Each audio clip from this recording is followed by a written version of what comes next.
Se hoje fosse o seu último dia de vida, pense que é o seu último dia de vida, ou talvez a última semana, então coloque mais alguns dias aí antes que você parta.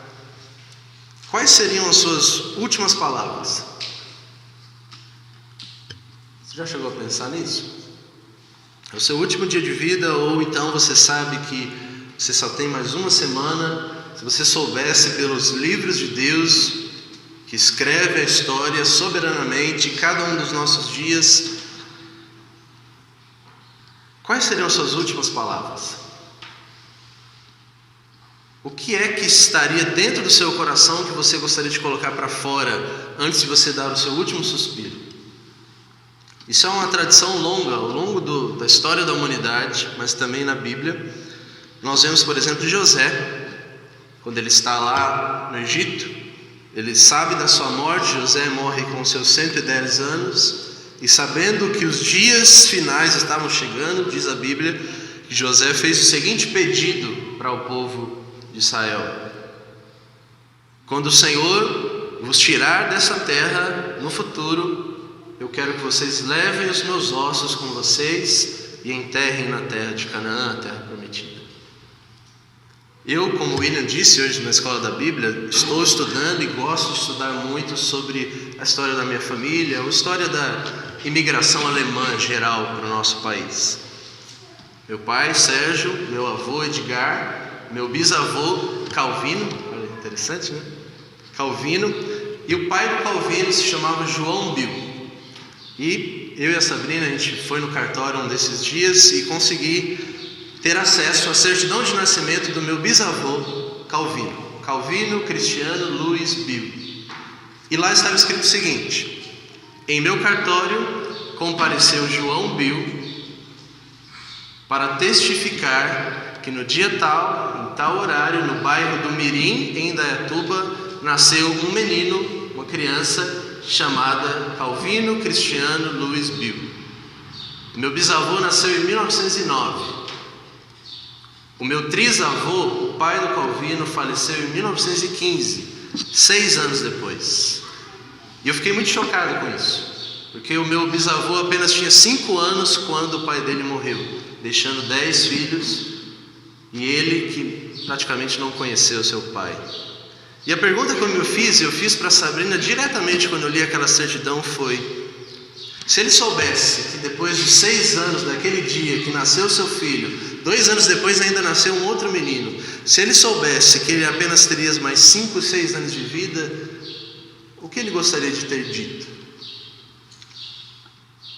O que é que você gostaria de dizer se você soubesse que hoje é o seu último dia, ou é a sua última semana, ou o seu último ano? O que é que você gostaria de colocar para fora? O que é que você gostaria que as pessoas lembrassem? Martinho Lutero, por exemplo, perto dos seus 55 anos, muito perto da sua morte, ele foi para a cidade de Eisleben, na Alemanha, cidade onde ele nasceu, a mesma cidade onde ele morreu. Foi resolver uma intriga familiar dos Luteros, e numa dessas intrigas resolvidas, ele começou a sentir muita palpitação, e alguns dias depois ele sofreu um ataque cardíaco e faleceu. As pessoas que estavam junto de Lutero, percebendo que ele estava prestes a falecer, pegaram logo um livro, um diário, para registrar as suas últimas palavras. E ele começou dizendo: as minhas últimas palavras são: eu sou bem conhecido no céu, na terra e no inferno. Um amigo dele, chamado Justus Jonas, perguntou-lhe o seguinte: Lutero, você quer morrer firme em Cristo e na doutrina que você ensinou? Ele disse: sim, é o que eu mais quero. E as suas últimas literais palavras foram: eu quero, porque nós todos somos mendigos. Essa é a grande verdade. Todos nós carecemos de Cristo. E você? Quais seriam as suas últimas palavras?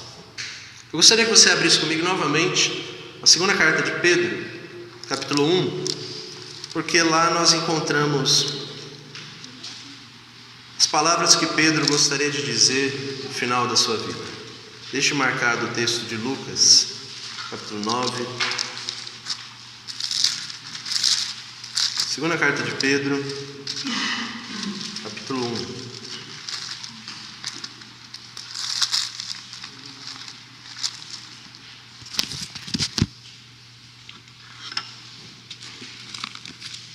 Olha o que diz o apóstolo Pedro no verso de número 12. Baseado nisso, irmãos, basicamente eu gostaria que esse sermão não fosse meu, mas do próprio apóstolo Pedro. Como se ele viesse até nós através do texto e pregasse para nós sobre o relato da transfiguração. Diz assim no verso 12: por essa razão, sempre estarei pronto para trazer-vos lembrados acerca dessas coisas, embora vocês já estejam certos da verdade, já presente convosco e nela confirmados. Eu sempre estarei pronto para vos lembrar da verdade. Verso 13: eu também considero justo que enquanto estou nesse tabernáculo, nesse corpo, é justo que eu vos desperte com essas lembranças. Eu não apenas estou pronto para sempre vos lembrar da verdade que vocês ouviram, mas eu quero despertar vocês quando vocês estiverem sonolentos demais. Eu quero despertar vocês com essas lembranças. Verso 14: pois eu estou certo de que estou prestes a deixar este tabernáculo. Eu estou certo de que estou prestes a deixar este corpo. Estou certo que estou prestes a morrer, como efetivamente nosso Senhor Jesus Cristo já me revelou. Verso 15: mas de minha parte eu vou me esforçar diligentemente para fazer com que todo o tempo, mesmo após a minha partida, vocês continuem lembrando de tudo que eu ensinei. E a partir do verso 16, então, finalmente, o apóstolo Pedro ele vai dizer quais são essas palavras que ele gostaria que eles sempre se lembrassem. E verso 16 em diante, ele vai dizer que o relato principal que ele gostaria que estivesse marcado na consciência, no coração, na mente dos seus leitores, da sua igreja, dos seus ouvintes, é o relato da transfiguração de Jesus. Se não, veja comigo o verso 16. Porque nós não vos demos a conhecer o poder e a vinda do nosso Senhor Jesus Cristo, seguindo fábulas engenhosamente inventadas, mas nós mesmos fomos testemunhas oculares da sua majestade, pois ele recebeu da parte de Deus Pai honra e glória, quando pela glória excelsa lhe foi enviada a seguinte voz: este é o meu Filho amado, em quem me comprazo. Ora, esta voz vinda do céu, nós a ouvimos quando estávamos com ele naquele monte santo. Isso é incrível, irmãos. É o testemunho pessoal do apóstolo Pedro para nós, dizendo qual foi a perspectiva dele daquela passagem que nós lemos e vamos retornar a ela, da transfiguração. Ele fala sobre o poder e a vinda de nosso Senhor Jesus Cristo. Ele diz: nós mesmos, eu, Tiago e João, nós vimos com os nossos olhos a sua majestade. Cristo naquele monte recebeu de Deus Pai honra e glória, quando da magnífica glória lhe foi dirigida a seguinte voz: este é meu Filho amado, em quem me comprazo, a ele ouvi.